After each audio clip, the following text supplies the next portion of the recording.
Welcome children, good morning. Let's start today with a new topic of social studies, and that's your chapter 21, social change. Now the word itself will tell you the meaning of this social change, that is a change that occurs in the social structure or the change that occurs in the society. Generation after generation we see lot many changes, and the changes that we also see in our social institutions is called social change. Now your institution, we will not take it as some building or some school, college, institutions, etc. The social institution means the way of lifestyle, the living standard, and the food habits, the many more things that we see in a society that keeps on changing every after few years.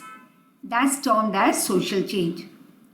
Along with it, we also see the changes that take place in the composition of society and its working is called social change. Now, in simple word, let me tell you that in ancient time, like very small and very simple example, you also must be knowing about it, that how in ancient time people used to live their life. Today it's very much different in modern times. Like joint family existed in ancient time. Even today, yes, joint family do exist. But it's like you can just count on your fingertips, very few. Whereas nuclear family, you can say, are many, and there are many reasons behind it. But this is what we see, that the society keeps on changing after a few years, and it's for good, of course, many a times. Yes, it has its some disadvantages too. Like nuclear family, I would say, has advantages, disadvantages. Similarly, joint family has its own advantages and disadvantages. Now, the social changes have been seen in social relations, family arrangement, as I told you just now, joint family and nuclear family.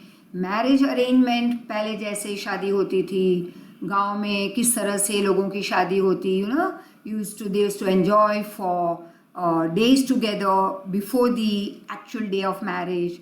And today, yes, it has become very compact, and maybe you can say just a day before, 2 days before, people are invited at the Sangeet Sandhya, and then there is some before that there is engagement ceremony, and the day of marriage, or ek din agar bada diya to reception. But that's very much like different from how the marriage arrangement used to take place in the ancient time, right?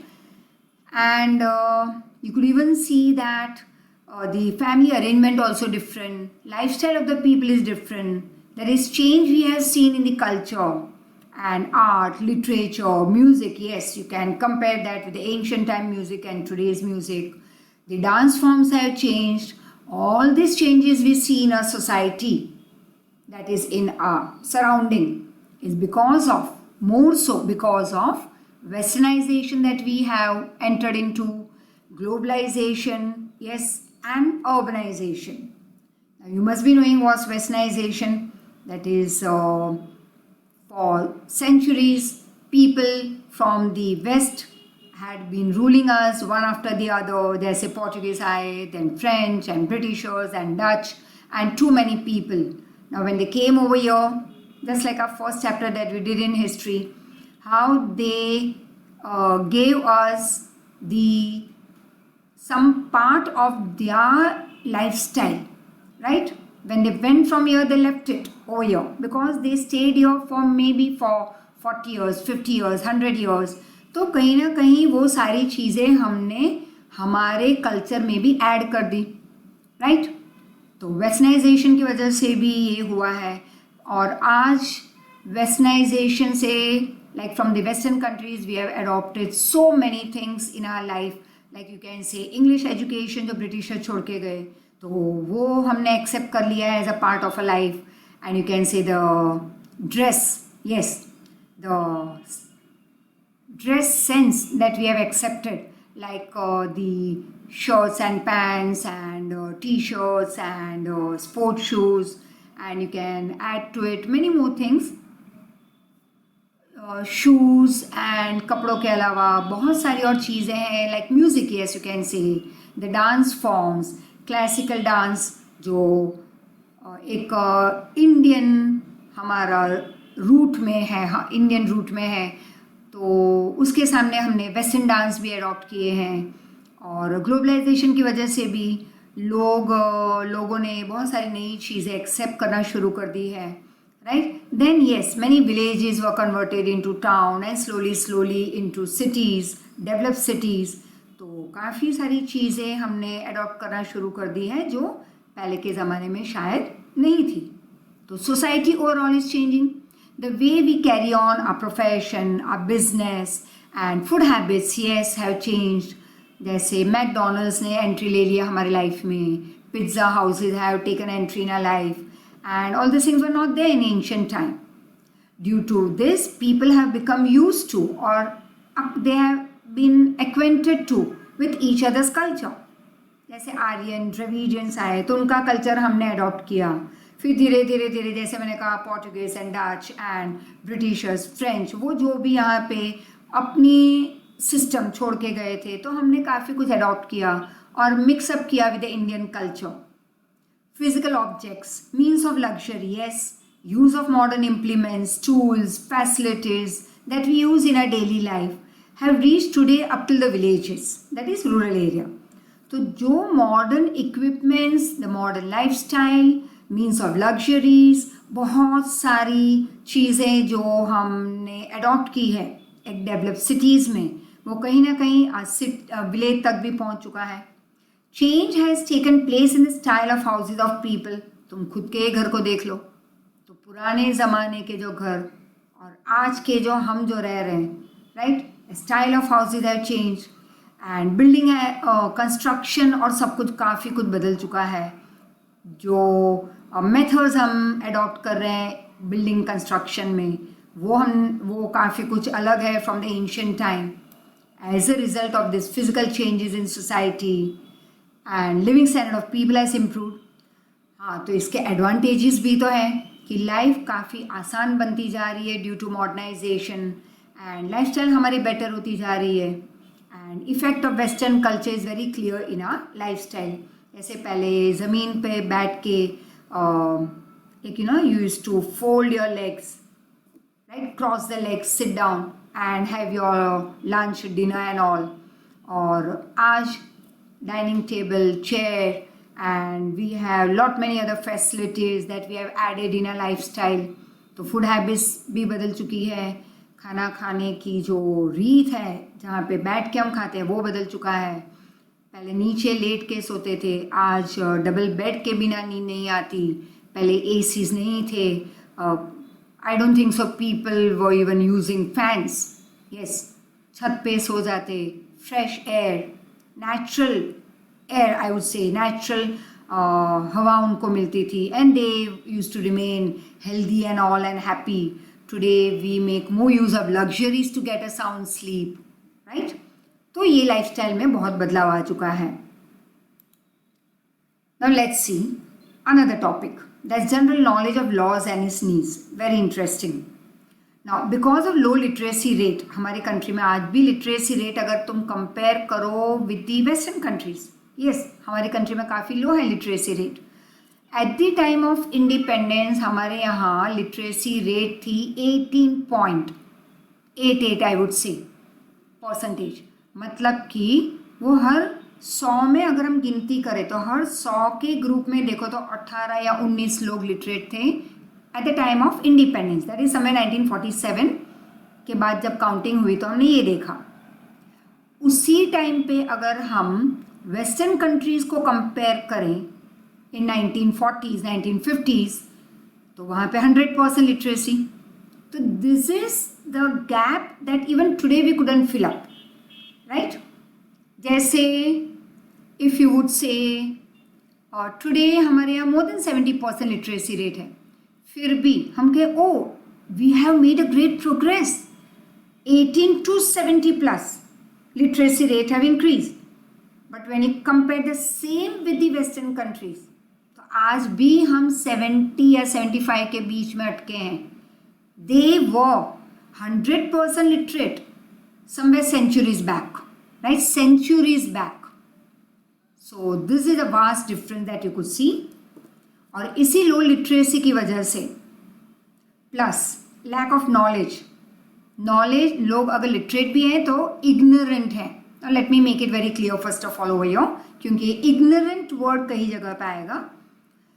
Ignorant means कि I am a literate person but maybe I don't know anything about a particular sports. Just take an example say football. तो मैं अगर football की match देख भी रही हूँ TV पे, I just keep on saying this, I don't no much about it. It means that doesn't mean I am illiterate. I am literate but I am ignorant about a particular topic. तो ये lack of knowledge का होना कई बार कई subjects का. And तो कई लोग लिटरेट हैं लेकिन इग्नोरेंट है about the laws of our country. That's very wrong. All should have the knowledge of it. And yes, because of lack of understanding also among the people thus because of these three factors, that is low literacy rate, कई बार knowledge नहीं होता पूरा loss के बारे में या क्या चल रहा है हमारी कंट्री में, एंड समटाइम अंडरस्टैंडिंग भी बहुत कम होती है लोगों में. तो people lack information about day to day laws in our country. Information उन तक पहुंचती ही नहीं, या तो they are lazy to collect the information, or they are least bothered, or maybe they are semi-literate or illiterate. As the people do not have knowledge about law, they break the law. अब जब कि तुम्हें पता ही नहीं है कि helmet पहनना एक बहुत ही कंपल्शन है, राइट? पता ही नहीं कि लॉ है, तो naturally you are going to break that law. तुम बिना हेलमेट के निकल पड़ोगे.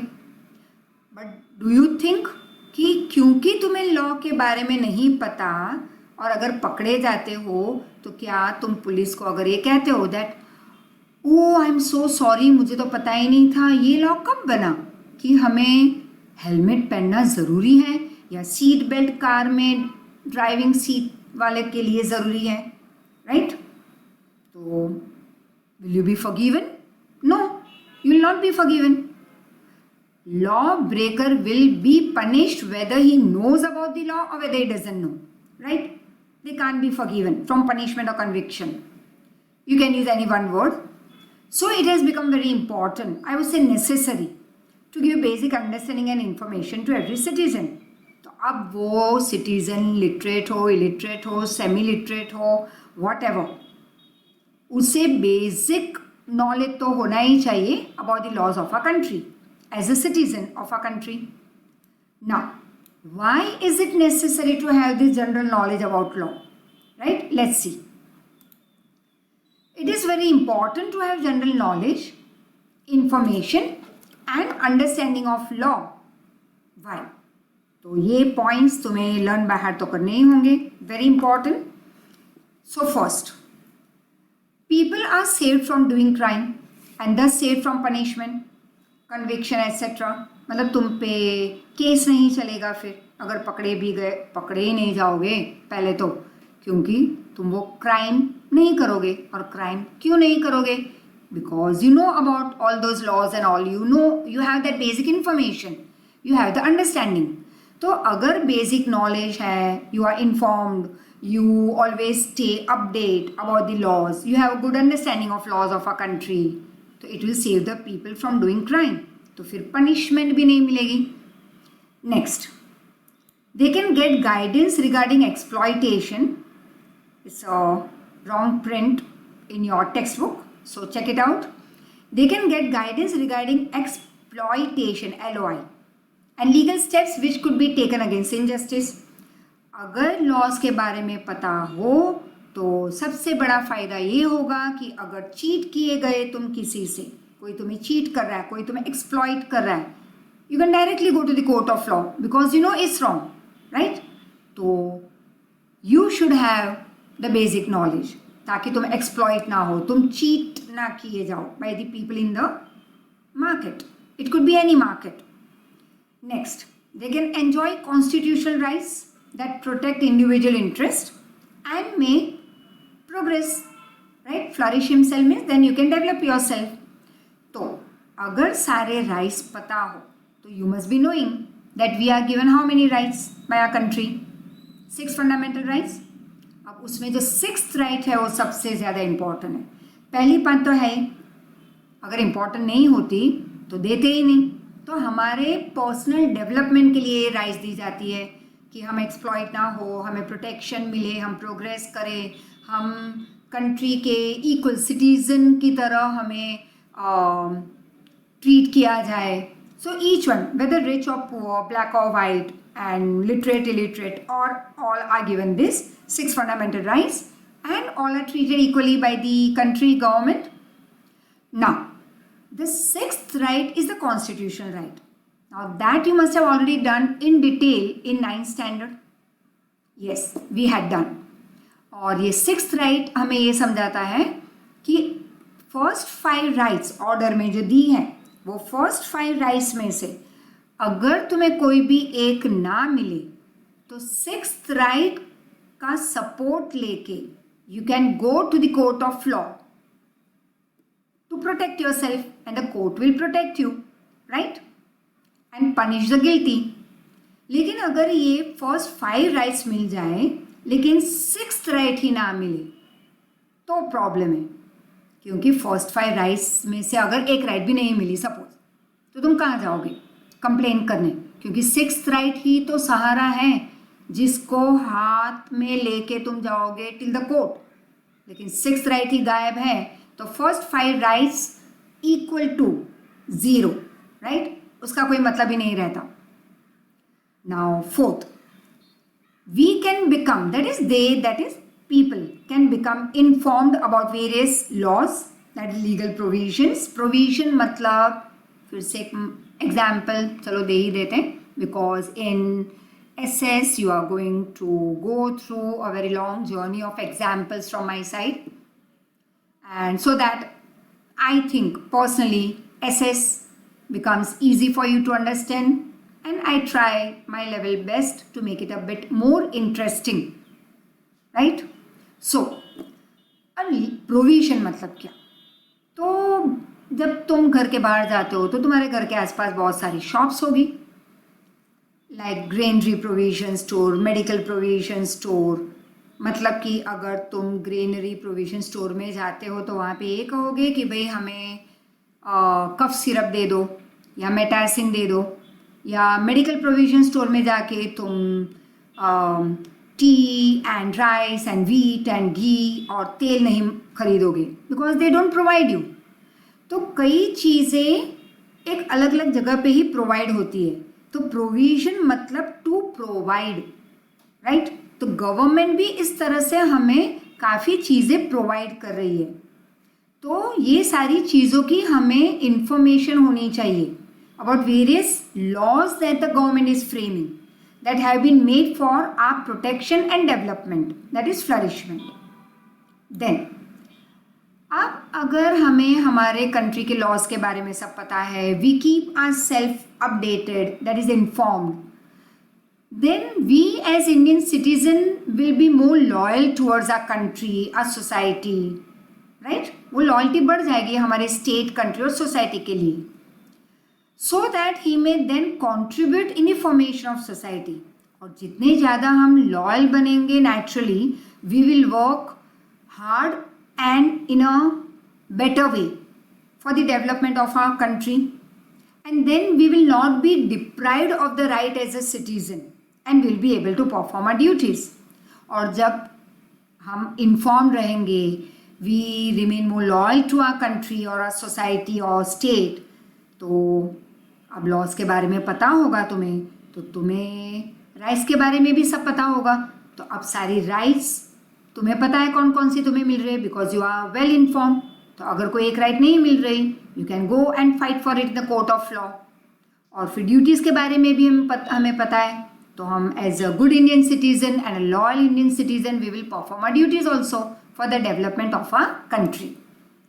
If everybody has proper knowledge of laws, they can lead a life of esteem and pride. Esteem मतलब raised, एक अच्छी लाइफ हम जी पाएंगे. Respect, yes, you can say a life of respect would be easy word for you. So if everybody has proper knowledge of laws, they can lead a life of respect and pride. Thus it is very important to have knowledge and understanding of laws. तो for your 3 marker, अगर 2 marker के लिए पूछा जाए तब भी ये 7 points तो लिखने ही हैं. And the question will be answered in this form. Why is it important और essential to have knowledge and understanding of various laws? Clear? Now, first let's know about the rights of citizen. और एक interesting chapter है economics में. Yes, it will be a long journey with that chapter of yours and mine, but it's too interesting. जहाँ पे हम rights और duties of a customer के बारे में लर्न करेंगे. Is going to be amazing journey with that chapter, क्योंकि वहाँ पे hundreds of examples of you and me, your family and me and my family and the market and shopping and what not. तो हम ले आएंगे उस chapter में malls and theatres and shops and shopping, काफ़ी चीज़ें ले आएंगे. तो वो राइट्स अलग होगी as a consumer in the market. और यहाँ पे हम जो लर्न कर रहे हैं वो है सिविक्स, जहाँ पे हम लर्न कर रहे हैं about the rights of Indian citizen, right. So none of the common man can make his progress in best way in today's social condition. देखो, कोई भी आदमी अच्छी तरह से प्रोग्रेस नहीं कर पाएगा सोसाइटी में अगर उसे अपनी राइट्स ना मिले. तो राइट्स सबसे पहले बहुत ही ज़रूरी है. वो एक पार्ट एंड पार्सल है हमारी लाइफ का. So rights are indispensable feature of citizenship. Indispensable मतलब very very very important part of a life. In इस charter of rights, United Nation has enshrined. Enshrined means it has given us, it has gifted us human rights to all the human being without any discrimination. तो UN में भी charter में that is you can take it as a preamble of our constitution. तो वैसे UN के charter में भी लिखे हुए हैं राइट्स जो हर एक ह्यूमन बीइंग को दिए गए हैं without any discrimination, that is without any discrimination of gender, that is girl और अ बॉय, ओल्ड और यंग, ब्लैक और white, and literate illiterate, rich poor, all are treated equally on the same platform. It has stated that all the countries of the world should try, that all the citizens of the nation get the rights simply and easily. तो United nation के charter में ये लिखा हुआ है कि हर एक country अपने हर एक सिटीज़न को ये सारे ह्यूमन राइट्स दे ताकि वो सारे ह्यूमन बीइंग डेवलप हो, प्रोग्रेस करें, happily and healthily they live their life. And when a person is happy and healthy by body and mind, naturally he will become a very important part of the development of his country. And Indian Constitution also has given 6 fundamental rights to all the Indian citizens without any discrimination, which we have already done in 9th standard. We will revise it over here. Now revise का मतलब होगा that detail में जो 9th में किया था उतना detail में हम नहीं जाएंगे. It's just review. एक हल्की सी एक झलक ले लेते हैं in fundamental rights की. So let's see in short over here fundamental rights of citizen. Yes, but for 2 marker you will have to learn these 6 rights. Right to equality, मतलब all will be treated equally without any discrimination. Right to freedom, right against exploitation. अगर exploit हुए तो you can go to the court of law with the proof and the culprit will be punished. Right to religious freedom, cultural and educational right. Sorry, right to constitutional remedies. तो ये सारे rights बहुत ही important है for an Indian citizen. और ये जो मैंने आगे बताया था 6th right is very important. अगर ये राइट ही हम गायब कर दें, 6th राइट कैंसिल कर देते हैं, तो इन राइट्स की value equal to big 0. Clear? तो हम ये करते हैं, इसे कट कर दें तो अपने आप ये सारी कट हो जाएगी. So importance of this right is very much, right. इसके बिना ये सब बेकार. So now let's see. Right to equality, right to freedom, right against exploitation, right to freedom of religion, cultural and educational right, and very, very, very important is this constitutional right. Right? Now let's see over here. Children between 6 and 16 have the fundamental right to free education if they cannot afford it. What is important over here? You can afford. तो तुम fight नहीं करोगे कि भाई मुझे तो free education नहीं मिल रहा, हमारे यहाँ तो हजारों रुपए फीस में देने पड़ रहे हैं. Sorry, we can afford, right? You can afford thousands of rupees. But there are children living in slum regions and many families who are economically very weak, जो पॉवर्टी लाइन पे है या बिलो पॉवर्टी लाइन. तो वहाँ पे तुम देखोगे कि इन बच्चों के लिए, इस एज के बच्चों के लिए बहुत ज़रूरी है कि this is very important, you are going to learn कि उनको एजुकेशन फ्री ऑफ कॉस्ट मिलना ही चाहिए. Now if any of the state or nation violates this rights, अगर किसी को ये राइट ना मिले कोई स्टेट में या कंट्री में, then in order to protect his constitutional right, citizen has the right to go and get justice from either High Court or Supreme Court.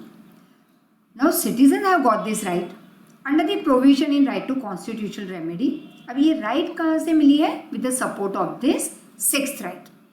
So this sixth right with which we go and fight in this court, उस sixth right को हम नाम दे रहे हैं soul of constitution. Learn it for 1 mark. It is the duty of judiciary, that is the judge, to protect the fundamental rights of the citizen. अब ये बहुत ही important है कि हमारी सारी fundamental rights कौन protect करेगा? Judiciary, right?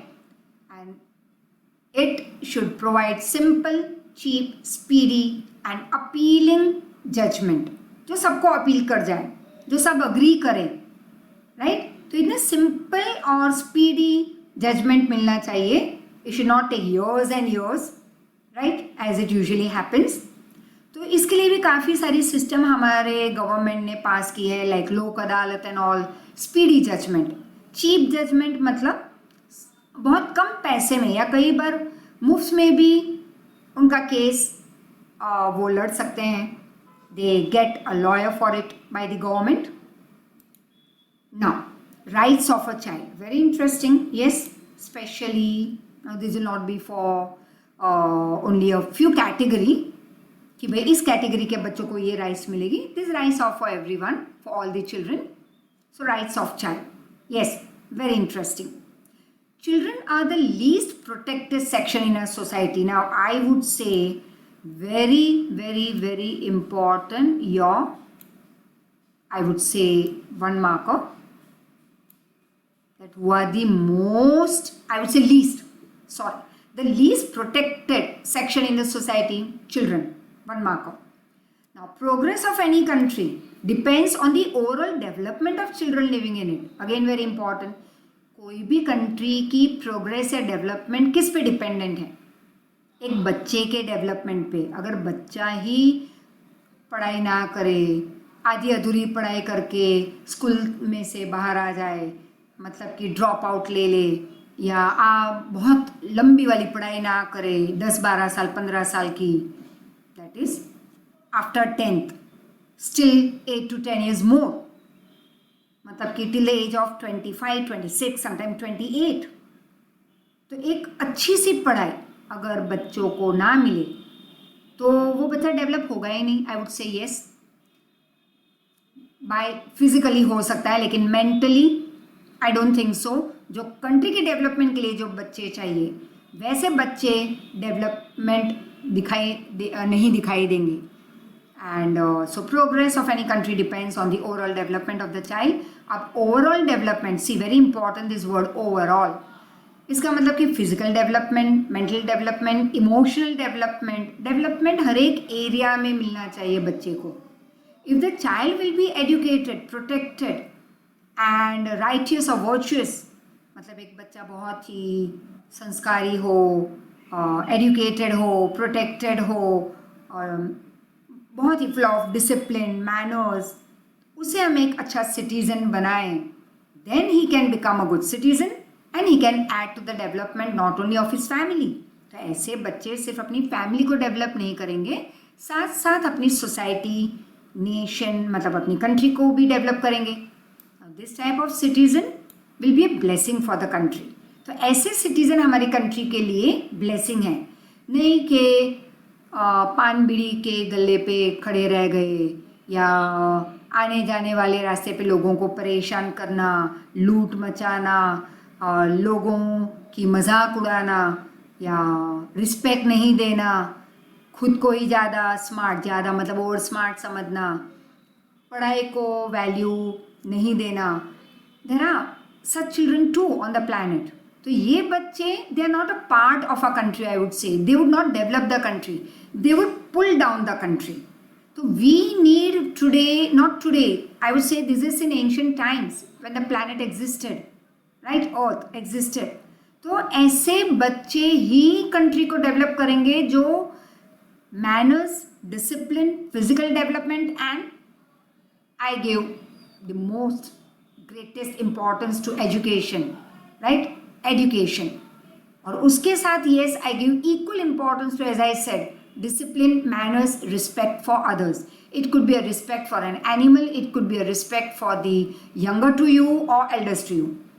ये एक गलत चीज़ है जो हमने सुनी है कि बड़ों को रिस्पेक्ट दो, बड़ों को तो देना ही है, but I always insist, I always tell my children when we used to come for face-to-face live lectures, I always used to say, respect elders, नहीं, सिर्फ नहीं, उनके साथ साथ, एल्डर्स के साथ हमें रिस्पेक्ट करना है हर एक चीज़ को जो हमारे आसपास है, living and non living.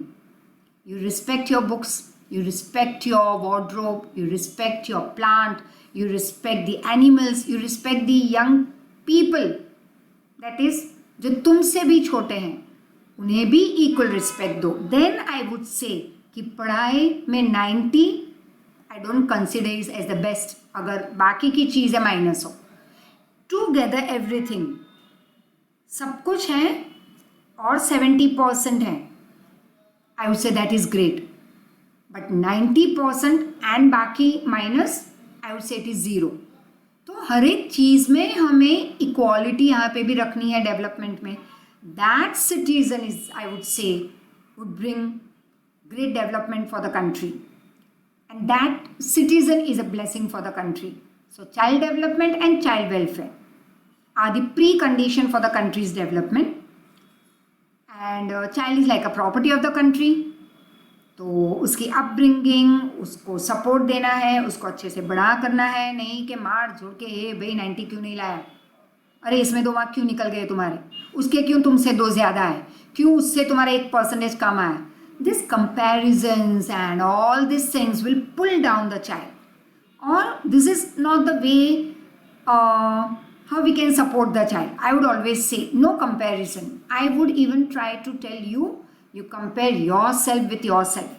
Last year का रिजल्ट देखो और इस साल का देखो, आई वुड से येस, इतनी पढ़ाई करो, बहुत मेहनत करो, दिन रात मेहनत करने की ज़रूरत नहीं है, 5-6 घंटे कर लो, 4 घंटे करो, बट विथ 100% कॉन्सेंट्रेशन। पूरे दिन मेहनत से शायद 0 रिजल्ट, 4 घंटे का कॉन्सेंट्रेशन वाली पढ़ाई will take you to the top.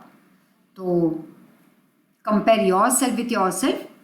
कल से आज ज़्यादा पढ़ाई और आज से टुमारो ज़्यादा पढ़ाई। पहले रिजल्ट से अब का रिजल्ट अच्छा आना चाहिए और आज के रिजल्ट से the next result should be best. तो वैसे आगे बढ़ते जाओ, but if you are going to compare your self with your neighbour और विथ योर फ्रेंड, तो तुम्हारे खुद का प्रोग्रेस स्टॉप हो जाएगा। So you focus on your own self. If I start comparing myself with the others outside in the society, तो naturally 100% मेरा progress stop हो जाएगा. But I will be always happy and very balanced. I consider happiness as the most and healthiness. तो ये चीज़ें मुझे मिलेगी अगर मैं अपने आप को कंपेयर ना करूं। And I never compare my self with anyone. जिनको जो करना है करे। आई सी कि कल से ज़्यादा काम, थोड़ा सा भी ज़्यादा मैं आज तुम्हें दूं या घर में थोड़ा और सपोर्टिव रहूं, और आज से टुमारो थोड़ा ज़्यादा। तो इस तरह से step by step you move up. You can jump from the ground floor to 10th floor. Step से ऊपर जाना होगा। हाँ, लिफ्ट से जाओगे। अगर मैं क्लास में होती तो यही जवाब मिलता मुझे कि ma'am we could go by lift, but we are just saying कि लिफ्ट में भी within a second, I don't think so कि ग्राउंड फ्लोर 1 सेकेंड में तुम ऊपर पहुंच गए। You go step by step कि वो लिफ्ट तुम्हें ग्राउंड फ्लोर से डायरेक्टली टॉप फ्लोर पे नहीं डाल देती। First floor, second floor, third floor, on and on and on. तो स्टेप वाइज हम ऊपर जा रहे हैं, right. And so once again, child is like a property of the country. तो उसकी अपब्रिंगिंग, सपोर्ट, डेवलपमेंट में हमें बहुत ध्यान रखना है। और विथ रिस्पॉन्सिबिलिटी ऑफ कोर्स, ये पेरेंट्स और टीचर्स की रिस्पॉन्सिबिलिटी है। हम बड़ों की रिस्पॉन्सिबिलिटी है कि हम देखें कि बच्चे अच्छे से बड़े हो रहे हैं। Our primary duty is to take care of the child, that he is physically healthy and able, mentally cheerful, that is happy. His moral abilities are developed, that is, he should be honest and disciplined, full of manners. He becomes a healthy, sensible and responsible citizen by promotion of physical values. So for today we stop over here, and with more interesting examples, once again we meet in the next lecture. Thank you so much. Take care.